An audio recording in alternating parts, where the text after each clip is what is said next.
السلام علیکم ورحمۃ اللہ وبرکاتہ۔ بسم اللہ الرحمن الرحیم۔ رب اشرح لی صدری ویسر لی امری واحلل عقدۃ من لسانی یفقہوا قولی۔ رب زدنی علما، رب یسر ولا تعسر وتمم بالخیر وبک نستعین، آمین یا رب العالمین۔ آج انشاءاللہ تعالی سورۃ الاعراف آیت 155 سے ابتدا کریں گے۔ اعوذ باللہ من الشیطان الرجیم، بسم اللہ الرحمن الرحیم۔ وختارا، اختیار کرنا، جیسے چن لینا، اختیارن اس کا مصدر ہے، اس نے چن لیے، سلیکٹ کر لیے۔ موسیٰ، حضرت موسیٰ علیہ السلام نے قوم سے اپنی، یعنی حضرت موسیٰ علیہ السلام نے اپنی قوم سے چن لیے 70 رجلا آدمی 70 آدمی چن لیے، لمیقاتنا ہمارے وعدہ ملاقات کے لیے، ہمارے میعاد مقررہ پر لانے کے لیے۔ جیسے پیچھے میں نے آپ کو بتایا مقام میقات، ہم لوگ حج اور عمرہ جو کرنے کے لیے جانتے ہیں ملاقات کی جگہ یا مدت وغیرہ دونوں آپ کہہ سکتے ہیں۔ واختار موسیٰ قومہ 70 رجلا لمیقاتنا، اور حضرت موسیٰ علیہ السلام نے اپنی قوم سے ہمارے وعدہ ملاقات کے لیے 70 آدمی چن لیے۔ کہاں سے؟ اپنی قوم سے۔ وہ لوگ کون تھے اور کیوں چن لیے، اس کے بارے میں چند جو اقوال ہیں وہ بھی سن لیتے ہیں۔ آپ جانتے ہیں کہ حضرت موسیٰ علیہ السلام جب جاتے ہیں اپنے رب سے ملاقات کے لیے، محبت کی باتیں کرنے کے لیے، پھر تورات ملتی ہے، واپس آتے ہیں، اور واپسی پہ آپ نے پچھلی آیات میں پڑھا، اب خوشی خوشی آتے ہیں۔ اللہ نے تو خیر بتا دیا تھا کہ پیچھے والے جو لوگ ہیں وہ سامری کے ہتھوں چڑھ گئے اور انہوں نے غلط کام شروع کر دیا، اور وہ بچڑی کی پوجا تھی۔ تو پہلی دفعہ یہ خود گئے تھے، اب دوسری دفعہ وہی جو پوجا کرنے والے تھے ان کی معافی دلوانے کے لیے 70 آدمیوں کو ساتھ لے گئے۔ حضرت موسیٰ علیہ السلام کی جو قوم تھی وہ 12 گروہوں میں تقسیم تھی۔ اب ہر جو گروہ تھا اس میں سے 6 افراد منتخب کیے گئے۔ اب 12 6 اور 72 بن جاتے ہیں۔ اب 2 تو زیادہ ہو گئے نا، 70 آدمی لے کے جانے تھے، اب بن گئے 72 آدمی۔ حضرت موسیٰ علیہ السلام نے فرمایا کہ دیکھیں میں نے اتنے لے کے جانے، اب 2 بندے یہاں رہ جائیں، بجائے اس کے کہ وہ رہ جاتے، لیکن انہوں نے آپس میں جھگڑنا شروع کر دیا۔ پھر حضرت موسیٰ علیہ السلام نے موٹیویٹ کیا کہ دیکھیں جو جائے گا یا جو نہیں بھی جائے گا اس کو اتنا ہی ثواب ملے گا۔ جیسے کہ ہم لوگ غزوہ احد اور بدر میں بھی پڑھتے ہیں کہ جو صحابہ جیسے حضرت عثمان رہ گئے تھے تو ان کو اتنا ہی ثواب اور چیزیں بھی ملی۔ اسی طرح جو پیریڈ جن عورتوں کے ہو جاتے ہیں اور وہ روزہ نہیں رکھ پاتے اللہ کے حکم سے، وہ سال میں جب بھی رکھتے ہیں ان کو اتنا ہی ثواب ملتا ہے۔ یہ موٹیویشن بھی ہے نا۔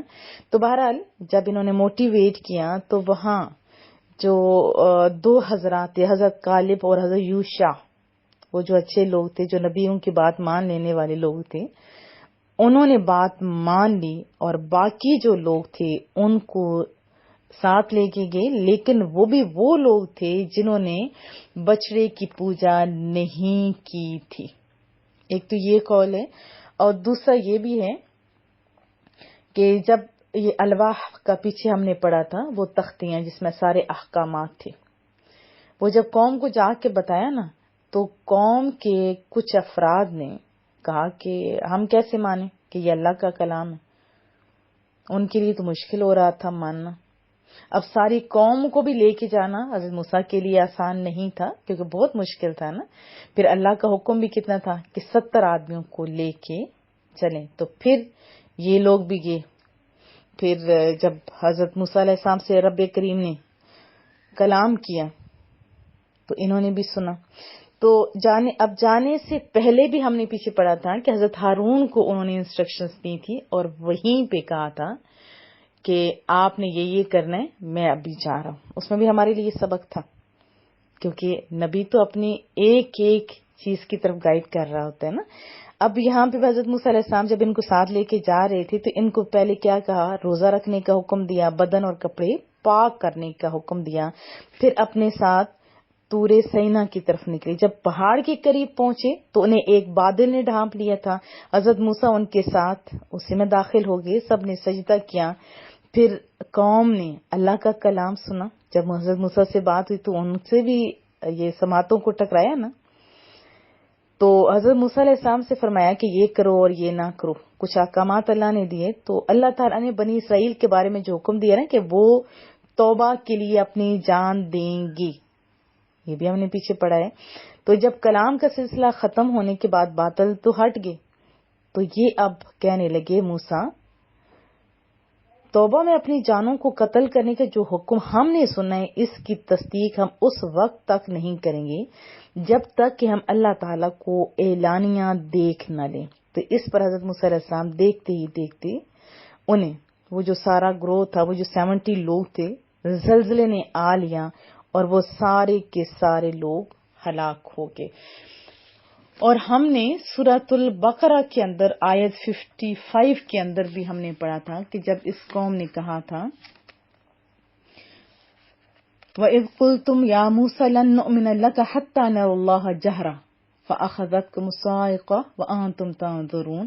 اور یاد کرو جب تم نے کہا اے موسیٰ علیہ السلام ہم ہرگز ایمان نہیں لائیں گے تجھ پر جب تک کہ ہم اللہ تعالیٰ کو ظاہر طور پر دیکھ نہ لیں۔ تو پھر اللہ نے اس گستاخی پر کیا کیا؟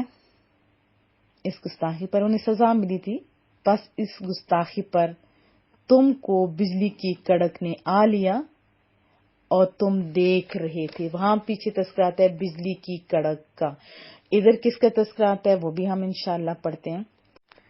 فلما پس جب اخذتہم ان کو پکڑ لیا، کن کو؟ وہ جو 70 لوگ تھے، ان کو رجفہ زلزلے نے، پیچھے ہم نے صاعقہ پڑھا، بجلی کی کڑک نے، یہاں پہ زلزلے کا تذکرہ آیا۔ تو دونوں عذابات ہیں، زلزلہ بھی اور بجلی کی کڑک بھی۔ تو ہو سکتا ہے دونوں بھی آئے ہوں، زلزلہ بھی ہو اوپر سے بجلی کی کڑک بھی ہو، یا بجلی کی کڑک ہو تو خوف سے بھی وہ لوگ گر سکتے ہیں۔ فلما اخذتہم الرجفہ پھر جب انہیں زلزلے کے جھٹکوں نے پکڑ لیا، قال حضرت موسیٰ علیہ السلام نے عرض کیا رب اے میرے رب لو شئتا اگر تو چاہتا، لو شئتا اگر تو چاہتا، اس کی وضاحت بھی ہم پیچھے پڑھ چکے ہیں۔ اہلکتہم تو ہلاک کر دیتا ان کو، کب کب آپ پڑھ چکے ہیں، جب فرعونیوں کی غلامی میں تھے تو تب مار ڈالتا اللہ، چاہتا تو سمندر کے اندر غرق کر دیتا یا کسی بھی جگہ کر دیتا۔ کیا عرض کریں کہ مولا کریم اگر تو چاہتا تو ان کو ہلاک کر دیتا، من قبل پہلے ہی سے، اس سے پہلے ہی جو ابھی ہلاک ہوئے نا، اس سے پہلے ہی وہ ان کو ہلاک کر دیتا، وَإِيَّايَ اور مجھ کو بھی۔ قال رب لو شئت اہلکتہم من قبل وإیاي تو حضرت موسیٰ علیہ السلام نے عرض کیا اے میرے رب کریم اگر تو چاہتا تو انہیں اس سے پہلے ہلاک کر دیتا اور مجھے بھی۔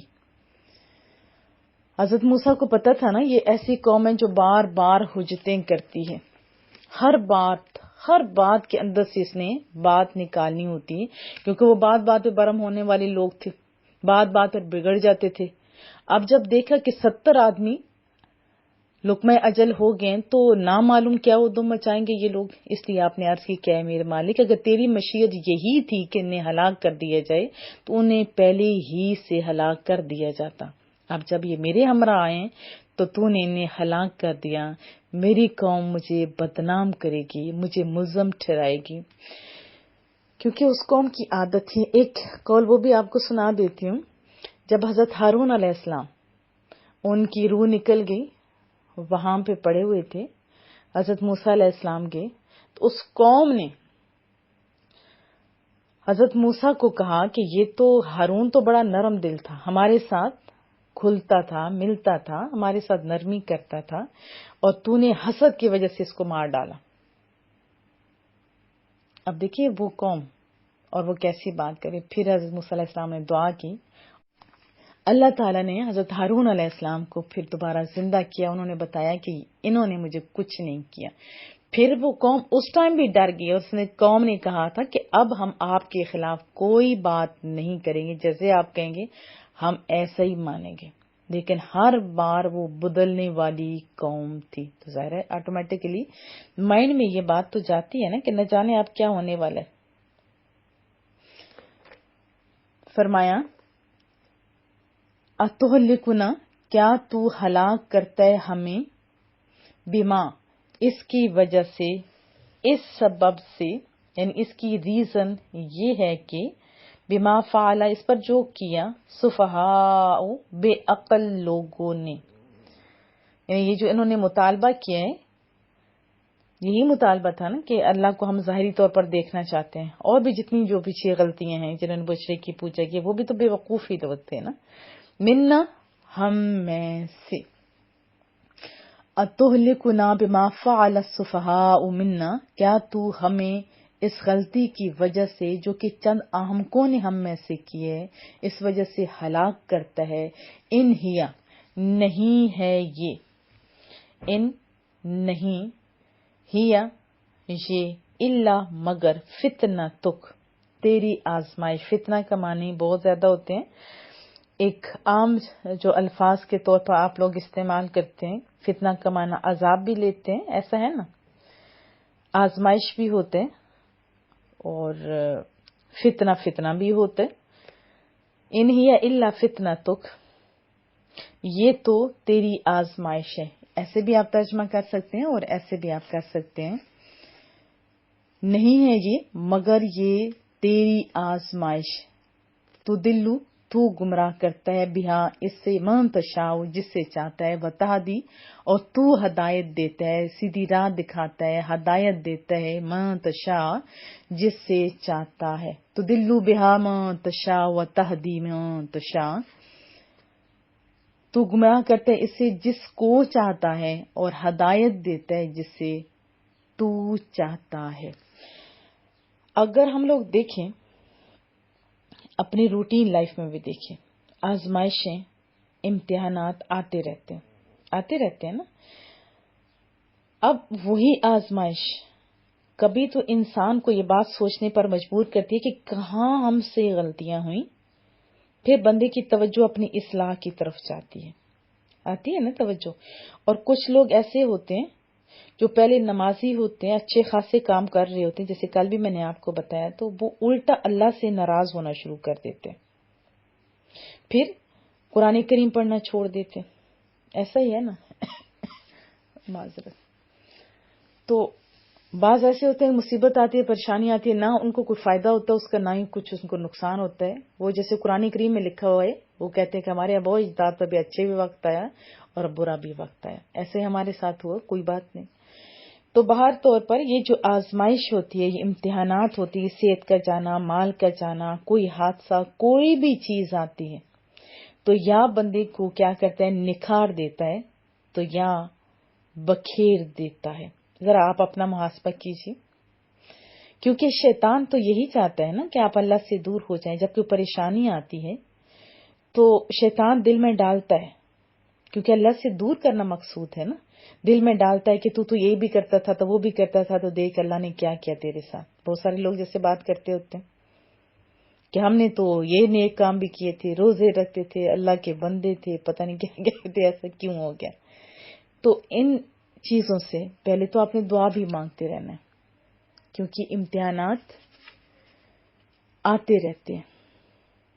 اور یاد رکھیں کہ اگر توفیق الہی انسان کی دستگیری کرے تو امتحان اور آزمائش کے میدان میں وہ کامیاب ہو سکتے ہیں، اور اس کی تائید اور توفیق شامل حال نہ ہو تو معمولی سی آزمائش بھی انسان کی لغزش کا سبب بن جاتی ہے اور زہد و تقدس کے سارے جبے تار تار ہو جاتے ہیں. اس لیے انسان کو کیا چاہیے کہ اپنی عقل کی نارسائی اور اپنی بے بسی کو ہر وقت پیش نظر رکھتے رہنا چاہیے.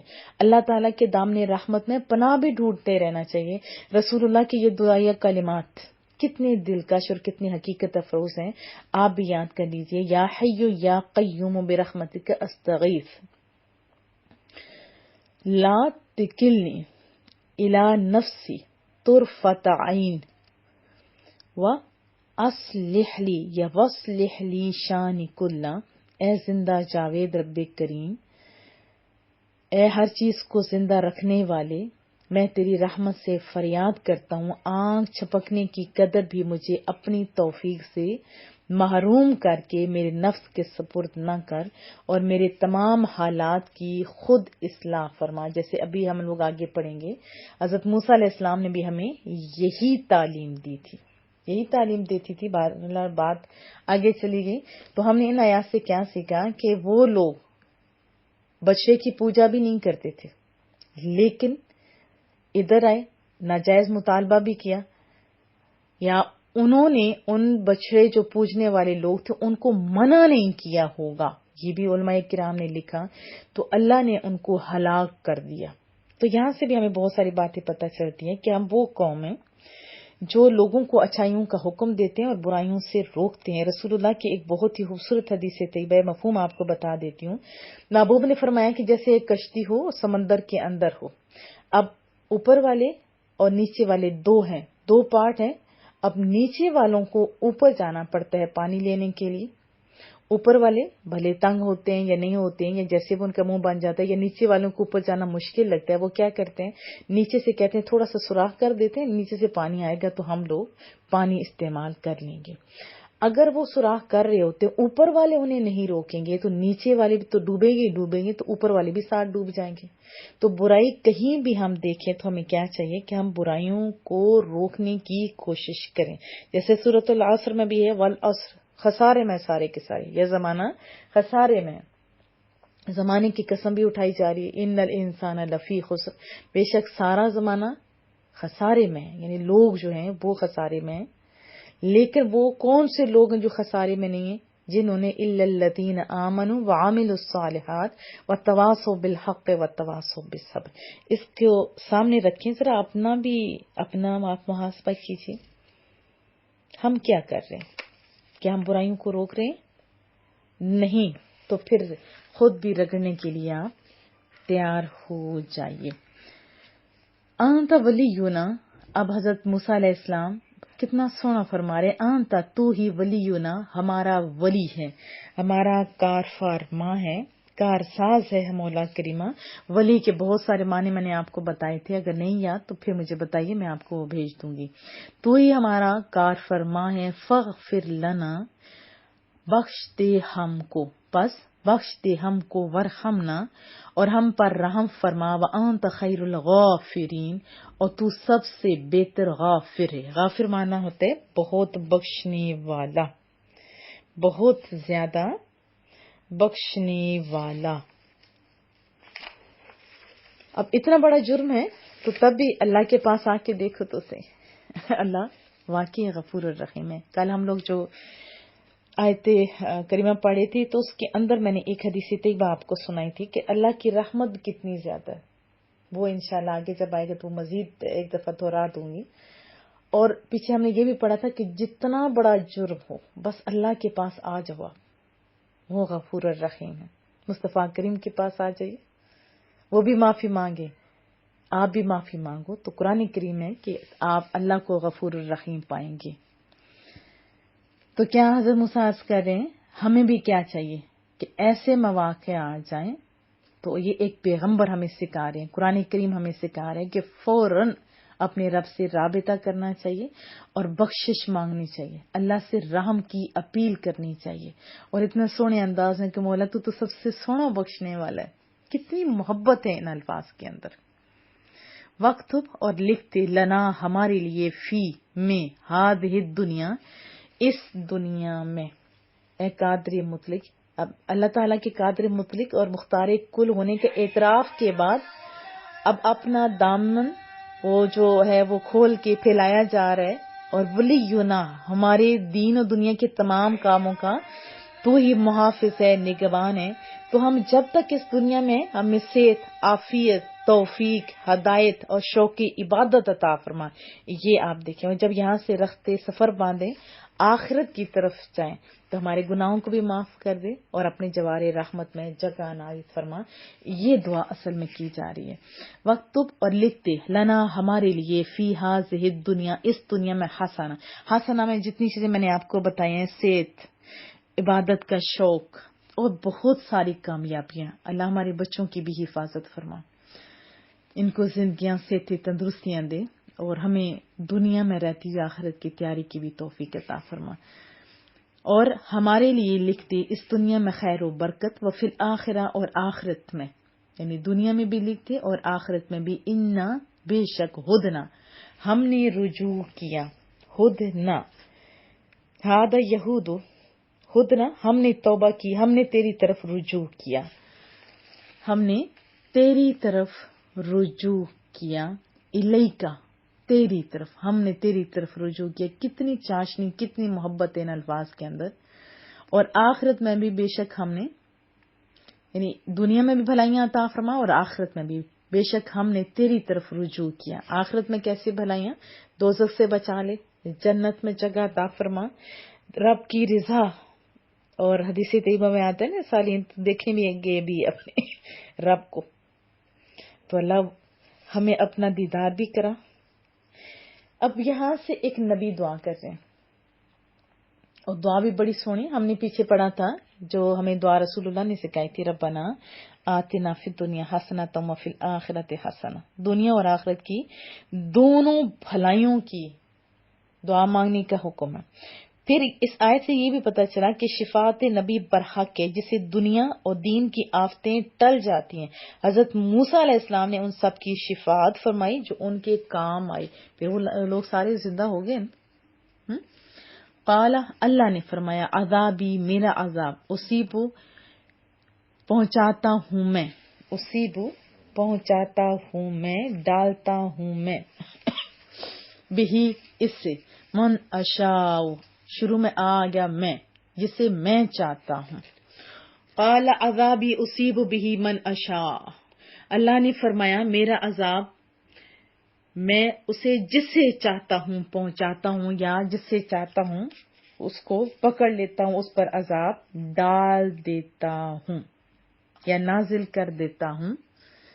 اب عذاب تو ایک کی باری ہے کہ ایک یا دو پہ، جیسے ہم بہت سارے لوگوں کے لیے دعا کرتے ہیں تو کسی کے حق میں دعا قبول ہو جاتی. دعاؤں کا بڑا اثر ہوتا ہے، دعا مانگتے رہنا چاہیے. دعا کے فائدہ بھی بہت ہوتا ہے، لیکن یہ بھی یاد رکھیں کہ دعا کا فائدہ ضمن آپ کو عرض کرتا ہوں. لوگ کہتے ہیں کہ ہمارے لیے دعا کریں. جی نو ڈاؤٹ دعا کا بڑا اثر ہوتا ہے. صحابہ کرام نے بھی دعائیں منگوائیں، رسول اللہ نے بھی دعائیں کی، ہمارے صالحین دعا کا کہتے ہیں، کرتے ہیں، تو اس کا فائدہ ہوتا ہے. لیکن کن کو زیادہ فائدہ ملتا ہے؟ جو خود بھی کوشش کرتے ہیں. اب بندے کہتے ہیں کہ دعا کریں باجی کہ ہم نمازی ہو جائیں، تو میں ان سے پوچھتی ہوں کہ آپ نے کبھی یہ کہا ہے کہ دعا کریں باجی ہم سونا سا کھانا؟ کیا روز ہر دوسرے دن ہوٹلز میں تو گئے ہوئے ہوتی ہوں، وہاں مل جاتا ہے نا. تو اگر آپ کی طلب ہوگی تو انشاءاللہ تعالی دعا بھی اثر کرے گی. اس کا مطلب یہ نہیں کہ دعا نہیں کرنی چاہیے، دعا بھی کرنی چاہیے، لیکن کوشش بھی. یہاں پہ کہ میرا عذاب جسے چاہتا ہے میں چاہتا ہوں پہنچاتا ہوں، ورحمتی، اور جو میری رحمت ہے، وسعت، کشادہ ہے، وسیع ہے، بہت زیادہ ہے، اس نے سما لیا ہے. جیسے کل میں آپ کو حدیث طیبہ سنا رہی تھی جس کا میں نے ابھی تذکرہ کیا تھا کہ اللہ تعالیٰ کی جیسے 100 رحمتیں ہیں، ان میں سے ایک رحمت پوری دنیا میں پھیلی ہوئی ہے، جس میں جانور جو اپنے بچوں سے پیار کرتے ہیں. میں نے ماں کا تذکرہ کیا تھا کہ اب اس ایک حصہ جو پوری دنیا میں رحمت کا اللہ نے بکھیرا ہوا ہے، کتنا چھنٹا ایک ماں کے حصے میں آئے گا. وہ کتنا، آپ ساری مائیں یا آپ کی ماں تو ہے نا، تو کتنا پیار کرتی ہیں مائیں. اور 99 حصے تو قیامت والے دن ظاہر ہوں گے اور باقی تو اللہ کے پاس ہیں. اور دیکھیں تو یہ تو حدیث طیبہ تھی. آپ اپنی عقل سے بھی سوچیں، محبوب نے ہمیں ایک ایک بات بڑی سونی بتائی ہوئی ہے، غور و فکر کی دعوت بھی دی ہوئی ہے. ہم دنیا میں بھی دیکھتے ہیں اللہ کی رحمت کو کہ بارش برستی ہے تو اللہ یہ نہیں کہتا یہ ساری ان کے گھر میں پہنچا دو جی، یہ دھوپ ہے تو یہ ساری ان کے گھر دھوپ آئے، وٹامن ڈی ہے باقی تو تڑپ تڑپ کے مریں، یا وہ تڑپیں تو کہ وہ ایمان لائیں. ایسا کچھ بھی نہیں. بارش ہوتی ہے، بارش کو بھی رحمت کہا جاتا ہے کیونکہ ہر جگہ وہ پہنچتی ہے، ہر ایک کے لیے فائدہ بھی ہوتا ہے۔ اب مسلمان کافر ہر ایک کے گھر میں پہنچاتا ہے رب کریم، اسی طرح دھوپ، بادل، سایہ، سب نعمتیں، کھانے کی چیزیں کیا آپ کے گھر ہیں تو کفار کے گھر میں نہیں ہے، یہ اللہ کی رحمت ہے جس کا تذکرہ، وہ رحمتی، اور میری رحمت وسعت کشادہ ہے کل شیء، ہر چیز پر، اور میری رحمت ہر چیز پر کشادہ ہے، فساکتبوہا، سو میں اس کو لکھوں گا۔ کتابت کرنا، لکھنا، کتاب کو کتاب کیوں کہا جاتا ہے؟ اس میں لکھا ہوا ہوتا ہے نا، اور پس لکھ دوں گا اس سے، للذین، ان لوگوں کے لیے، یتقون، جو پرہیزگار ہیں، جو پرہیزگار ہیں، ویؤتون الزکاۃ، اور دیتے ہیں زکوٰۃ، والذین، اور جو لوگ ہم وہ بآیاتنا، ہماری آیتوں پر، یؤمنون، وہ ایمان لاتے ہیں۔ تو فرمایا میری رحمت کشادہ ہے ہر چیز پر، سو میں لکھوں گا اس کو ان لوگوں کے لیے جو تقوی اختیار کرتے ہیں، زکوٰۃ ادا کرتے ہیں، اور جو ہماری آیتوں پر ایمان لاتے ہیں۔ یہاں پہ اہم چیز وہ جو متقی ہیں ان کے لیے اعزاز، کہ ان کے لیے لکھ دوں گا جو پرہیزگاری کرتے ہیں، جو اللہ سے ڈرتے ہیں۔ ہم سب کو اللہ ہی سے ڈرنا چاہیے، کیونکہ یہ ایسا خوف، ایسی محبت ہے کہ انسان کو دنیا اور آخرت دونوں میں کامیابی دلاتی ہے۔ اللہ کا خوف ہوگا تو کوئی بندہ، چھوٹا بڑا، کوئی بھی جو جرم ہے وہ کر ہی نہیں سکتا۔ اپنا محاسبہ کیجیے آپ، اگر اللہ کا خوف ہے تو ہم یہ نہیں کہیں گے کہ وہ بندہ نہ سنے اور دروازہ بند کر دیں، اس کے بارے میں پیچھے سے باتیں کریں، ایسا نہیں کر سکتے کیونکہ وہاں اللہ موجود ہوتا ہے۔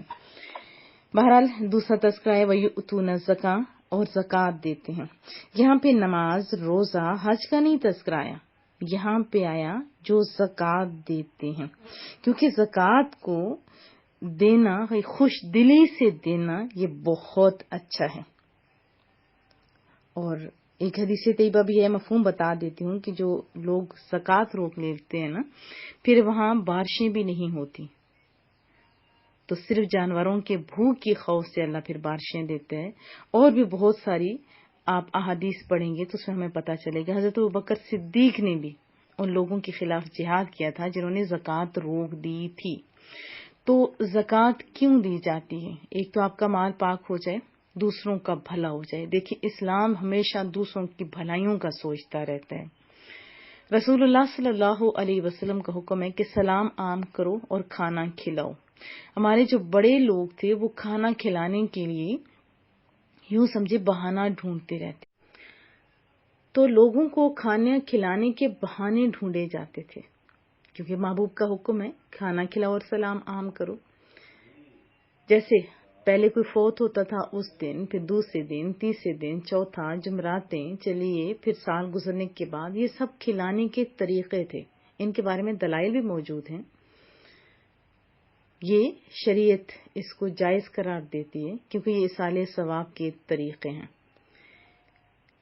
تو یہ ایک بہانے تھے، اور اس حکم پہ عمل تھا جو رسول اللہ کا تھا کہ کھلاؤ۔ میں اس حق میں نہیں ہوں کہ دنیا میں بندہ بھوک سے تڑپتا رہے، اور لیکن دوسروں کو دکھانے کے لیے یہ جب مواقع آئیں تو آپ خوب کھلاؤ، لیکن اس بندے کو نہ پوچھو، یہ غیر مناسب ہے۔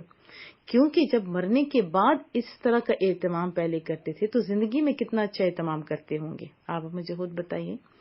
ہمارے اپنے گھروں میں نے دیکھا بابا جان، چچا جان، سب کو، کہ جب تک 2-4 بندے ہمارے کھانے میں نہیں شامل ہوتے تھے تو ہمیں بڑا عجیب سا لگتا تھا، بلکہ ہمارے بارے میں تو مشہور تھا کہ 2-4-10 بندے معذرت آ جاتے تو انہیں پتہ ہوتا تھا کہ یہاں سے کھانا ملے گا، بلکہ پورے گاؤں میں مشہور تھا کہ اگر کسی کو بھوک لگی تو وہاں سے آپ کو ملے گا۔ ایک دفعہ ہم چھوٹے تھے، 6-7 سال کے جیسے بچے ہوتے ہیں، تو امی کہیں گئی تو انہوں نے کچھ پیسے رکھ دیے، ان کی عادت تھی کہ کوئی ضرورت پڑ جائے، یا گاؤں میں ہوتا تھا نا کہ شادی کے لیے کوئی بندہ، ابھی تو کارڈ بھیج دیے جاتے ہیں، میسیجز کر دیے جاتے ہیں، اس وقت بندہ جاتا تھا کہ اگر کوئی بندہ آ جائے تو اس کو پیسے دیجیے، اور اسی طرح مانگنے والا آ جائے تو اس کو بھی دینا۔ تو ایک بندہ آیا، دروازہ اس نے ناک کیا، تو میں نے اس کو، اس ٹائم 1-2 روپے دیتے تھے، تو میں نے ان کو 5 روپے دیے۔